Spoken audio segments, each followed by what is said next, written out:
I passed my Red Seal exam on the first try.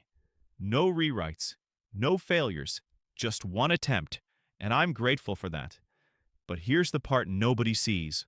There was a point years before that exam where I was very close to leaving the trade completely. Not switching companies, not changing specialties, leaving electrical entirely, walking away. And it wasn't because I couldn't do the work.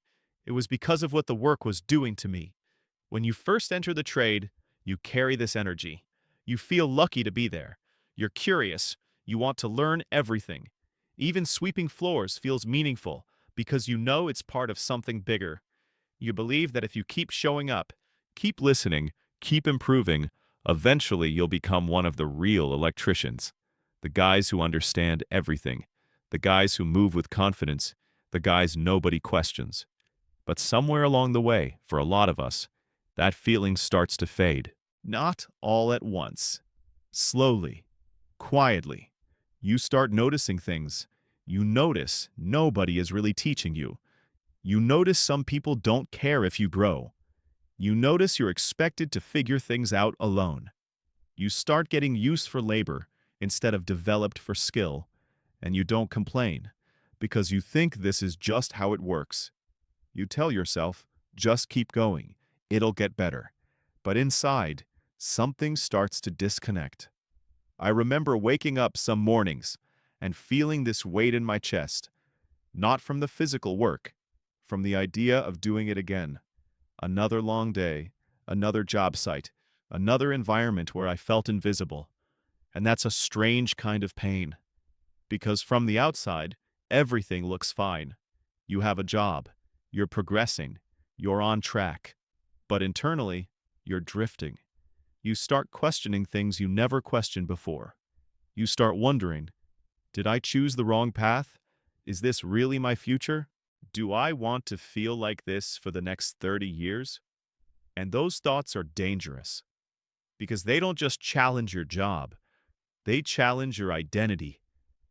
There were moments I seriously considered leaving, doing something else, anything else. Not because I didn't respect the trade, but because I couldn't see myself inside it anymore. I couldn't see who I was becoming. And when a person loses their sense of future, they start looking for exits. What changed everything wasn't a speech. It wasn't motivation. It was a realization. I realized nobody was coming to save my career. Nobody was coming to guide me. Nobody was coming to build my future for me. If I wanted something different, I had to take ownership of it. That's when I started studying seriously, not because someone told me to, because I needed proof. Proof that I still had control. Proof that I wasn't stuck.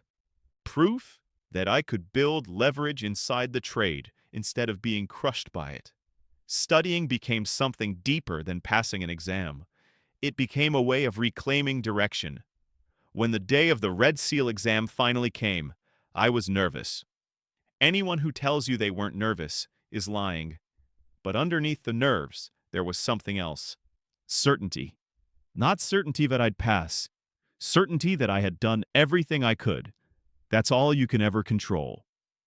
When I saw the result and realized I passed on the first try, the feeling wasn't celebration. It was silence. A quiet moment. Because what I had really proven wasn't that I was smart. It was that I stayed. I stayed when I wanted to leave. I stayed when I doubted myself. I stayed when it felt meaningless. And staying changed everything. Passing the Red Seal didn't just change my certification. It changed my relationship to myself. It gave me confidence that I could survive hard seasons, that I could build something even when the environment wasn't ideal, that I wasn't trapped. And years later, that's why I created Red Seal Rescue. Not because I struggled with the exam, because I know how many people struggle with the journey, the isolation, the confusion, the lack of guidance, the quiet thought in the back of your mind that says, maybe this isn't for me. If you're in that place right now, I want you to hear this clearly. You are not weak for feeling that. You are not broken. You are responding honestly to a difficult environment. But that environment does not define your future. You do. The trades need people who care, people who think, people who build themselves instead of waiting to be built. And if you're still here, still trying, still watching videos like this, that means something inside you hasn't quit yet. Protect that. Feed it. Because one day, you'll look back at this period and realize it wasn't the end. It was the forge. Stay in the trade. But more importantly, stay with yourself.